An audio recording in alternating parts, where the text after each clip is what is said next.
I have worked with every community in Kenya. I think I am one of the politicians in Kenya that can go to Nyanza and there is a relationship between me and them. Western the same, Central the same, Northern Kenya the same, Coast the same. And in my place as president, in my place as the leader of this nation, I have the responsibility, unique responsibility, to be the father of the nation. And that comes with huge responsibility. It means you have to think about every part of Kenya in a way that a father thinks about their children. And you have to balance, and make sure that none of the parts of Kenya, no community in Kenya feels they don't belong.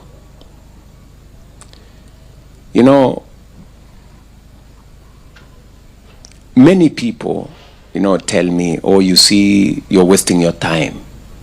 Don't do this to this community. They will never vote for you. Don't do this to this part of Kenya. They will never vote for you.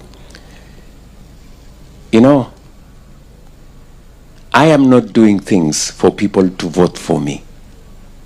I am doing them because I am the president of Kenya. They do not have another president. And I am doing them because it is the right thing to do. Some of the things that I do, Ukash, are not very popular. But I do them because it is the right thing to do. People may not appreciate today, maybe not tomorrow, maybe not next year, but one day they will know that it was the right thing. I will give you an example. And just so that I contextualize what you have asked me. When I drove the program of housing, and there was the housing levy that created the housing fund, it required contribution of 1.5% by every Kenyan and 1.5% by their employers. And it was a difficult thing, So many stories were said, this man is a Sakayo, I don't know what, those things. But today, 3 years down the road, every part of the Republic of Kenya is changing. And I tell you, without the housing levy, without the housing fund, everything you see, from the houses right here in Wajir, from the markets you see, from the hostels, our own children, we are building hostels for 180,000 students. So that is what changes a nation. The right decision changes a nation. And so that, to put it in context, what informs my righting the wrong that was done to the people of Northern Kenya is because it is the right thing. Up to now, there are people who are questioning me. Why are you doing this? Why are you building a big road for 100 billion to nowhere? There are people who think like that, even up to now. There are people even who are questioning, what is so special about, they're even saying a stadium in Wajir is the wrong priority. Because people cannot see beyond what is popular. People cannot see beyond what is convenient. Yeah. There are people who are still even questioning me. Oh, you see, why did you remove vetting? terrorists are going to be to get Kenyan ID cards. Such pedestrian thinking. And those are the things that requires a leader who is not chasing after popularity. A leader who is not seeking votes at every moment, but a leader who is ready and willing to make the decisions, who has the courage to do the right thing, even if it doesn't have instant gratification. So that is the reason why I am doing this for Northern Kenya. Other presidents had an opportunity to do it, but I have decided that it is in my time that I want to do this. It is the right thing for the people of Northern Kenya.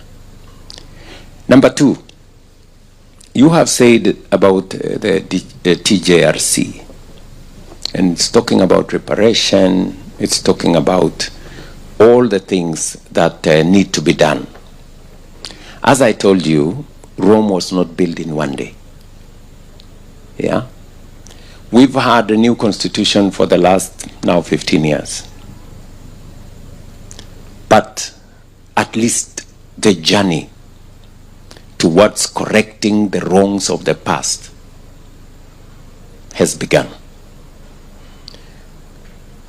Northern Kenya is getting what is due to them in terms of the education of their children, the development of this region, whether it is in roads, whether it is in electricity. We are working on water and all the other things that this region deserves. We are on course. We are correcting the discrimination on issuance of IDs, and we are making the steps. I am very confident that in due time we will finally, do what is right in full to the people of Northern Kenya.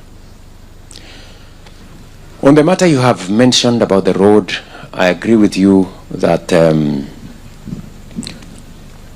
did you at any one time use part of the road that's already built?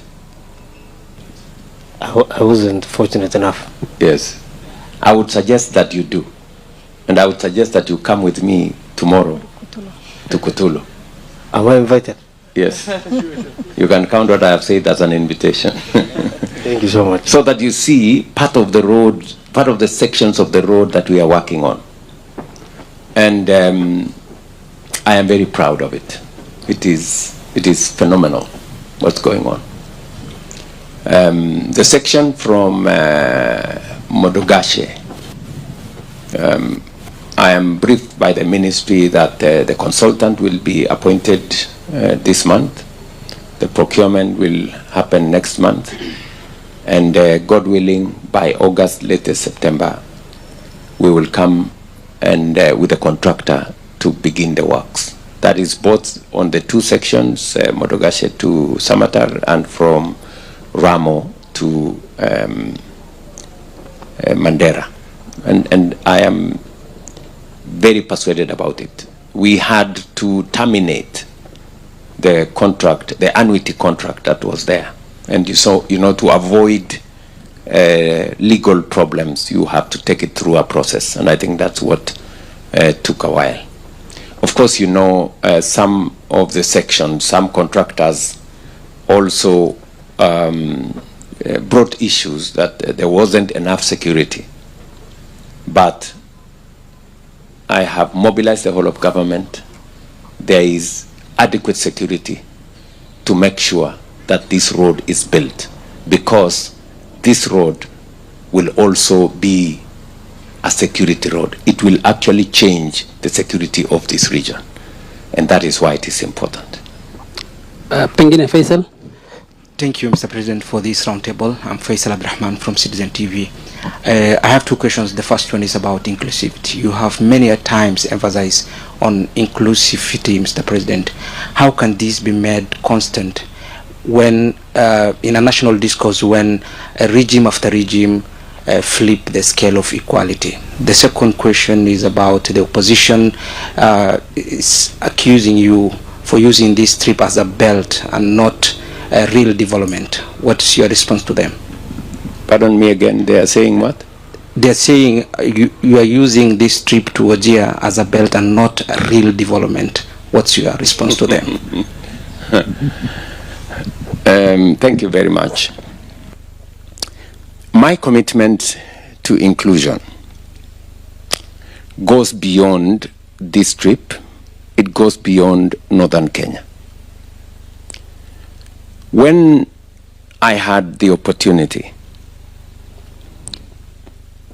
I reached out, and for your information, immediately after the last election, I reached out to the former Prime Minister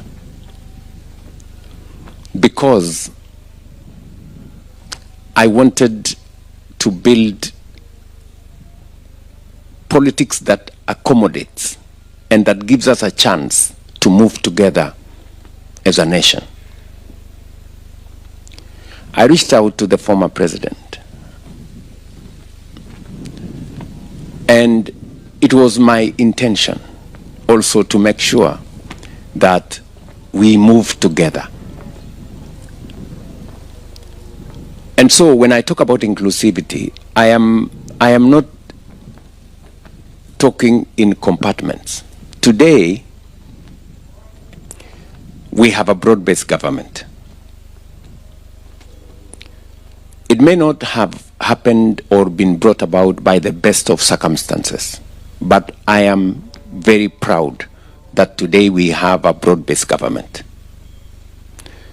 One that creates the opportunity for more people to work together, to bring people together, to create a sense of belonging to different parts of Kenya, different communities, different people from different political persuasion. And it was deliberate for me to form the broad-based government. I was very deliberate about it. There were people who are opposed to the formation of the broad-based government because, you know, many people don't see things from the same point of view. Some people are very unhappy that, or those who did not vote for us, people who are undeserving are now part of government. Some are complaining, how can the Minister for Finance come from a certain region, that kind of thing. It is that kind of mentality that we must dismantle. And I did some of these things deliberately, you know, to demonstrate to Kenya that any Kenyan from any part of our republic can serve in any capacity. I remember, for example, when I appointed the late General Ogola as the CDF. I mean, many people came and told me, you know, oh, you see, you're going to be overthrown, I don't know, blah, blah, blah. You know, some, you know, small talk that has completely no basis at all. Build on suspicion, build on prejudice against other people. I remember it was the same years back when, for the first time, President Moi appointed General Mohammed as CDF. Many people said then, how do you appoint somebody from the shifter community to be, you know? Those kind of prejudices are prejudices we must dismantle in Kenya. And that is what drives, those kind of prejudices drives exclusivity. And so it is my firm belief that inclusion is not a favor. Inclusion makes us a stronger nation. It makes us, it creates synergy that then helps us to drive, the country forward.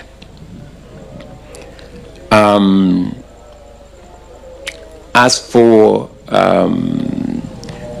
those on the other side, they are entitled to their opinion. I don't do things, and I have never done things for convenience or to push a political agenda. What I do is that which I believe in me that is right for Kenya. My friend, it's not always that one becomes president of a country. It's the highest honor anybody can be. And therefore, I don't take it for granted that a person with not so much background like me today is the leader of a great nation like Kenya. So I take it very seriously. I take it very seriously. Many people think I do more than what a president is supposed to do. I show up in too many places. Many people accuse me sometimes of being micromanaging things and those kind of things. Well, that's their thinking. But for me, I take this responsibility very, very seriously.